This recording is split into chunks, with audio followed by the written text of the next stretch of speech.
Hurmatli yurtdoshlar, men Surxondaryodan, Termizdan, Lokomotivni depo tomonidan putyovka bilan keldim. Bu 3-marta kelishim. Juda yaxshi. Mana gullar ekilgan. Hamma sharoitlar yaxshi.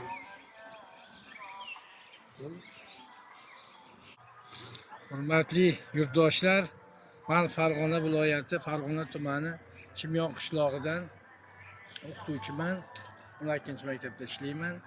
Mana Nazarbek sanatoriyasiga keldim. Birinchi kelishim.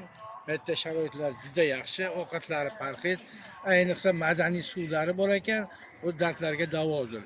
Ama licheniyalari juda a'lo darajada, vrachlari ham juda yaxshi kayfiyatda odamni kutishib olib, yaxshi qarashyapti.